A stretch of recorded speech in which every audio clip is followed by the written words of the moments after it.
Donc rebonjour et bienvenue sur la mécanique universelle. Toujours je continue mes, mes, mes réflexions à partir de cet ouvrage. René Guénon, La crise du monde moderne. Voilà.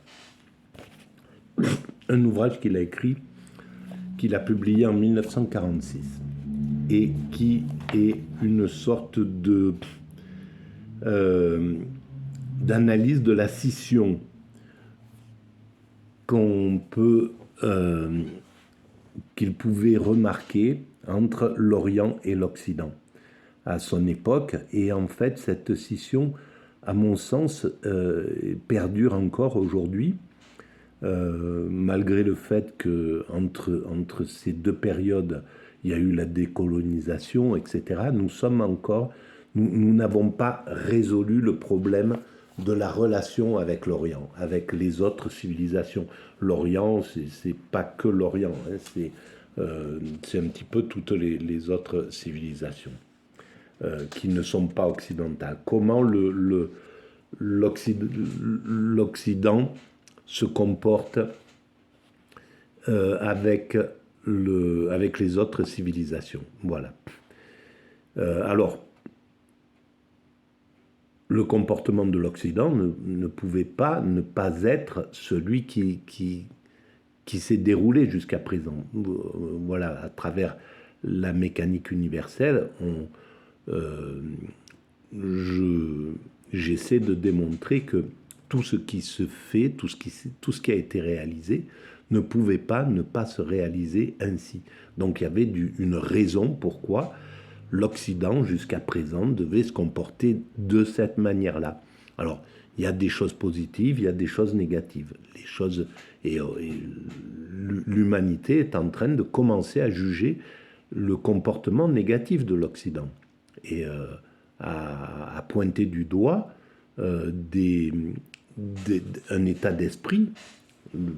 L'Occident, je parle au niveau du système dominant en Occident, c'est-à-dire ce qui nous donne la vision du monde, du reste du monde, ce sont les politiques et c'est les médias.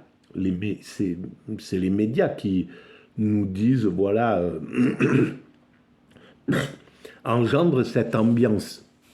Et cette ambiance, on peut le dire, elle n'est pas, c'est pas une ambiance de partenariat de bienveillance avec avec les autres civilisations. Les médias se montrent comme si l'Occident était bien meilleur, bien supérieur, voilà, comme s'il avait comme si on était dans une autre, avec d'autres, voilà, avec un complexe de supériorité, on pourrait dire. Et donc, cette ambiance, elle est transmise au peuple. Et donc, le peuple se considère comme ça, puisqu'en fait, on fonctionne par mimétisme. Donc une grande partie du peuple pense que la civilisation chrétienne est supérieure aux autres, voilà, tout simplement parce que c'est l'ambiance qui nous est donnée à penser. Et les hommes politiques en Occident donnent ce sentiment-là aussi. Et donc, et c'est préjudiciable parce que maintenant, le monde est en train de se rendre compte que ça ne peut pas fonctionner comme ça. Qu'on est, que, En plus, les valeurs de l'Occident, ce sont clairement, le comportement de l'Occident, c'est complètement dévoyé depuis 40 ans, depuis un peu plus de 40 ans, depuis qu'il est rentré en toute puissance, depuis que le monde communiste a baissé les bras. Donc, à partir de là, le monde occidental est parti dans un sentiment de toute puissance et a survolté encore cette vision narcissique du monde. Et le monde se rend compte de ça, il se rend bien compte qu'il a fait un peu ce qu'il voulait, quoi. Hein. L'Occident, voilà, il déclenche une guerre ici, là, etc. Il envoie ces hommes-là, il fait ce qu'il veut. Sauf que ça ne marche pas complètement comme ça. Et puis, le monde qui est maltraité, maintenant, est sous les caméras du monde entier. Donc, le monde entier comprend la façon dont l'Occident se comporte. Et l'Occident croit, parce que dans ses propres médias, on ne le montre pas, parce qu'il a réussi à bloquer ces médias. L'Occident, les médias occidentaux sont à la gloire des dominants occidentaux. Et donc, ils ne montrent pas réellement la façon dont l'Occident se comporte clairement à l'extérieur. Pas suffisamment, au moins. Et donc, l'Occident, les dominants occidentaux, croient ce qu'ils voient à la télévision. Ils croient qu'ils sont parfaits, qu'ils se comportent tout à fait bien dans le monde, etc., puisqu'on leur dissimule leur propre vérité, leur propre façon d'agir. Alors que les médias orientaux ou les autres médias montrent bien ce qui se passe. Et donc, ils sont plus... le monde est beaucoup plus conscient, beaucoup plus, on pourrait dire, intelligent, en fait, hein, puisqu'il a plus de connaissances. Il a une vision du monde qui est bien supérieure à celle que l'Occident a en réalité.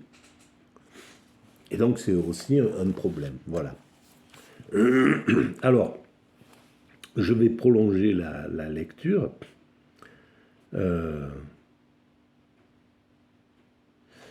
Ce qui est tout à fait extraordinaire, c'est la rapidité avec laquelle la civilisation du Moyen-Âge tomba dans le plus complet oubli. Les hommes du XVIIe siècle n'en avaient plus la moindre notion. Et les monuments qui en subsistaient ne représentaient plus rien à leurs yeux, ni dans l'ordre intellectuel, ni même dans l'ordre esthétique. On peut juger par là combien la mentalité avait été changée dans l'intervalle. Et cette mentalité, elle n'a pas changé pour rien. Dans cet intervalle-là, le monde occidental est parti avec ses vaisseaux conquérir le monde. Il est rentré dans un sentiment justement de toute puissance. Et donc il n'avait plus de possibilité de juger clairement, d'avoir assez de clairvoyance sur lui-même et sur le monde. Nous n'entreprendrons pas de recherche ici, de rechercher ici les facteurs certainement fort complexes qui concoururent à ce changement, si radical qu'il semble difficile d'admettre qu'il ait pu s'opérer spontanément et sans l'intervention d'une volonté directrice dont la nature exacte demeure forcément assez énigmatique. Il y a à cet égard des circonstances bien étranges, comme la vulgarisation à un moment déterminé et en les présentant comme des découvertes nouvelles de choses qui étaient connues en réalité depuis fort longtemps, mais dont la connaissance, en raison de certains inconvénients qui risquaient d'en dépasser les avantages, n'avait pas été répandue jusqu'à là dans le domaine public. Nous ne citerons que 2 exemples parmi les faits de ces genres qui devraient avoir les plus graves conséquences. La prétendue invention de l'imprimerie, que les Chinois connaissaient antérieurement à l'ère chrétienne, et la découverte officielle de l'Amérique avec laquelle des communications beaucoup plus suivies qu'on ne le pensait avaient existé durant tout le Moyen-Âge. Voilà. Mais il y a ce René Guénon avait une vision assez extraordinaire du monde à son époque. Comment on est passé à côté de ces penseurs, comment ces penseurs-là n'ont pas tracé la route de la pensée occidentale depuis voilà 80 ans. C'est quand même incroyable parce que c'est ce qui nous maintient, c'est la négligence de ce type de pensée qui nous maintient dans ce narcissisme. Et, et en fait, le narcissisme de la Renaissance, de la partie, à partir du moment où le monde est parti en quête avec tout ce que ça a comporté, hein, entre guillemets, découverte de l'Amérique, colonisation, mise en esclavage d'une partie de l'humanité, génocide perpétré un peu partout, etc.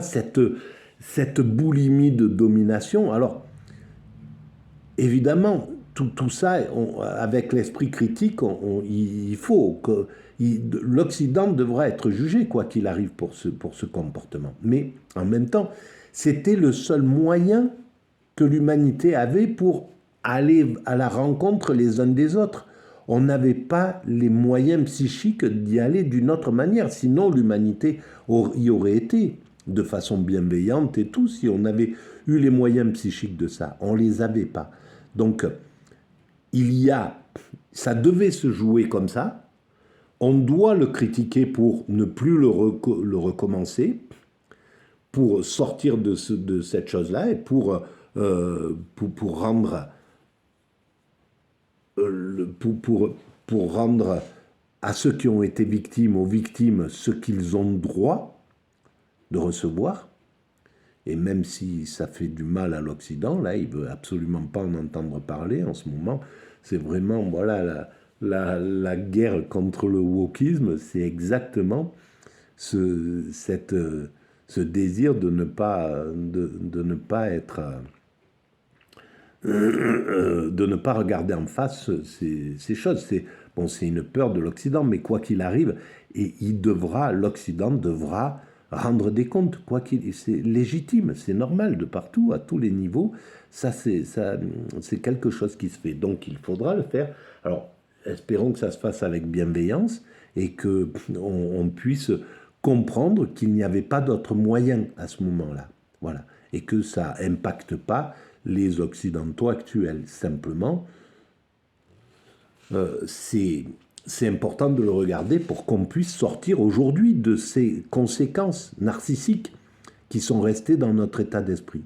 Le monde est encore extrêmement colonialiste et l'esprit colonial domine les dominants de l'Occident. Les dominants, je parle, les médias. Dans les médias, l'esprit colonial est totalement chargé. Les médias sont chargés d'esprit colonial. Les dominants, une grande partie des dominants actuels de l'Occident sont chargés d'esprit colonial. Et donc c'est cet état d'esprit dont il va falloir sortir, puisque l'humanité le réclame. Là, l'humanité est en train de dire, ça suffit, le fait de l'évolution par impérialisme, par un dominant qui domine tout et qui méprise les autres, c'est plus possible à vivre. Donc c'est en train d'être vraiment dit, d'être verbalisé à tous les niveaux. Les Chinois le disent, les Russes l'ont dit, les Indiens le disent, une grande partie des Africains le disent, etc. Donc il va falloir que l'Occident l'entende. Il n'y a pas d'autre solution. Donc je continue. Il est bien invraisemblable aussi que la légende qui fit du Moyen-Âge une époque de ténèbres, d'ignorance et de barbarie ait pris naissance et se soit accréditée d'elle-même, et que la véritable falsification de l'histoire à laquelle les modernes se sont livrés ait été entreprise sans aucune idée préconçue. Mais nous n'irons pas plus avant dans l'examen de cette question, car de quelle façon que ce travail se soit accompli, c'est pour le moment la constatation du résultat qui, en somme, nous importe le plus. Alors, moi, je ne dirais pas que c'était déterminé, que c'était un désir déterminé d'effacer le Moyen-Âge pour des raisons bien précises. Je pense que c'est beaucoup plus instinctif que ça. Le Moyen-Âge, c'était un âge plutôt spirituel et on voulait sortir de cet état-là. Ce n'était pas vendeur, le système était... On était rentré dans la marchandisation totale du système. La marchandisation des corps avec l'esclavage, la marchandisation... Et on est le résultat.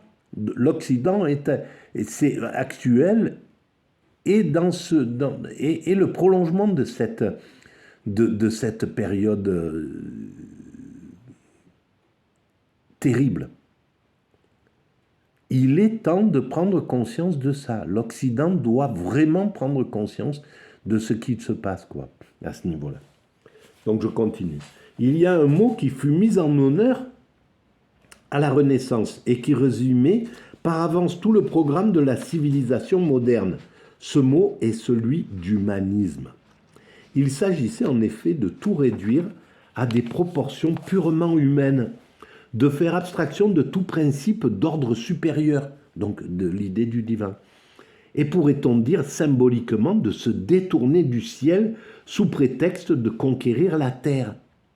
Les Grecs, dont on prétendait suivre l'exemple, n'avaient jamais été aussi loin en ce sens, même au temps de leur plus grande décadence intellectuelle.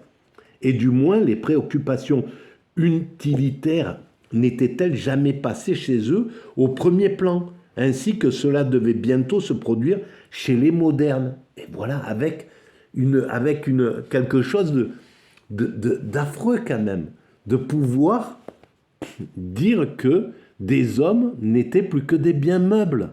Mais comment on a pu dériver à ce niveau? C'est vraiment parce qu'on s'est déconnecté du spirituel, comme il l'explique complètement là. On s'est détourné de l'ordre supérieur, d'un divin, de l'idée d'un divin. Alors à ce moment-là, oui, bien sûr, on n'a plus de compte à rendre à qui que ce soit, on est les maîtres de l'univers, quoi. Hein. Alors oui, on peut décider que tels êtres humains sont des biens meubles. Et pour arriver jusqu'au génocide, en réalité. C'est la déclinaison de cette période-là. Et c'est pourquoi il est injuste qu'on ne traite pas l'ensemble de toutes ces meurtrissures de l'humanité. L'esclavage comme le génocide, qui a été la finalité de cette escalade dans la déshumanisation de l'humain. Et tout ça sous le couvert de l'humanisme. Pas sous le couvert, mais l'humanisme était là. On n'a pas entendu les véritables valeurs de l'humanisme. Et c'est grâce à ça qu'on a réussi, que des êtres humains ont réussi à dire que d'autres êtres humains appartenaient à telle personne, etc. Mais c'est révoltant quand on y réfléchit, quoi, à cette chose-là. Hein. Et il a fallu se déconnecter du spirituel, il a fallu même utiliser une partie du spirituel, il a fallu aller réclamer au spirituel son aval. Et c'est la controverse de Valladolid, par exemple. Voilà.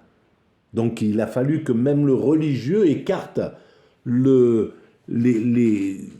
qui étaient encore attachés au spirituel pour ne garder du religieux que ceux qui étaient attachés au matériel. Et c'est les religieux attachés au matériel qui l'ont emporté. Et donc, en discréditant totalement la religion chrétienne. Je continue.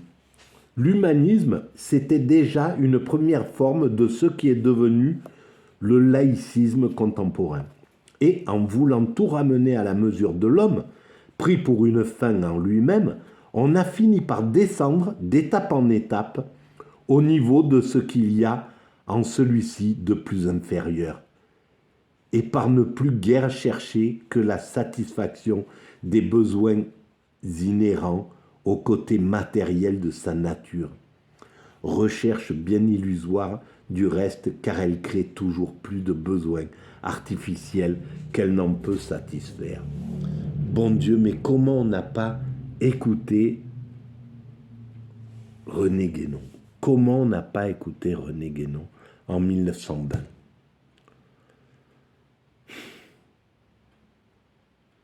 C'est catastrophique, quoi, parce que il a dû, cet homme-là a dû être juste le témoin de ce qu'il pensait de cette désescalade. Il a vu de cette désescalade de ramener l'humain à plus rien, quoi, à plus rien du tout. Parce que le génocide, c'est ça, c'est plus rien, c'est même plus un bien meuble, c'est un numéro et qu'il faut rayer de la surface de la Terre. Parce qu'on l'a décrété, parce qu'un type l'a décrété, parce que, voilà. Non mais, c'est quand même... C'est une tragédie, quoi, de ne pas entendre ces êtres humains. Et comment se fait-il qu'aujourd'hui, on soit encore dans cette filiation?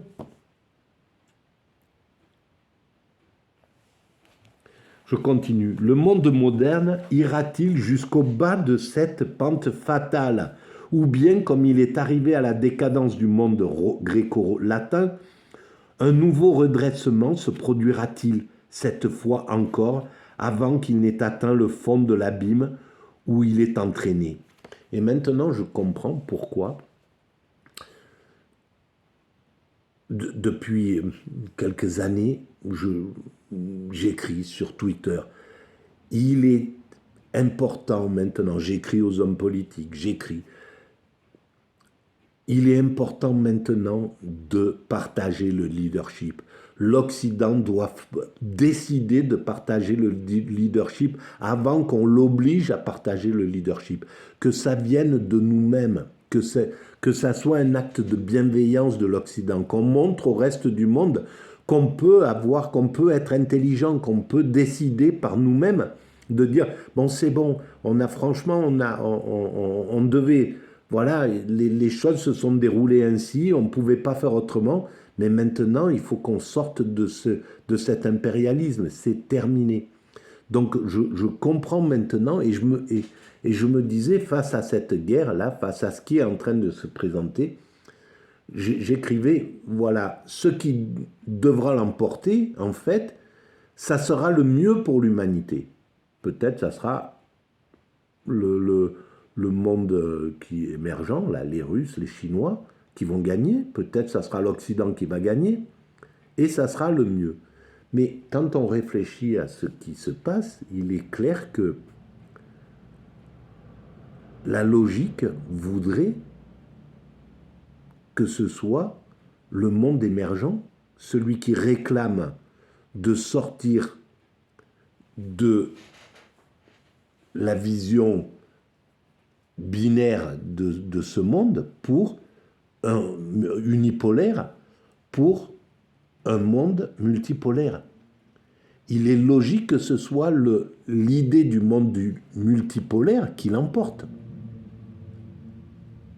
Par rapport au niveau de conscience actuel et par rapport à ce que l'humanité doit, ce vers où l'humanité doit aller. Donc il est vraisemblable que ce ne soit pas l'Occident qui l'emporte. C'est ça. Et le fait d'avancer de façon bornée et têtue ne fait que rajouter du danger à cette fatalité, cette finalité possible. Je continue. Il semble bien qu'un arrêt à mi-chemin ne soit plus guère possible et que, d'après toutes les indications fournies par les doctrines traditionnelles, nous soyons entrés vraiment dans la phase finale du Kali Yuga, dans la période la plus sombre de cet âge sombre. dans cet état de dissolution dont il n'est plus possible de sortir que par un cataclysme. Purée, mais c'est énorme ce qu'il écrit. Car ce n'est plus un simple redressement qui est alors nécessaire, mais une rénovation totale. Le désordre et la confusion règnent dans tous les domaines.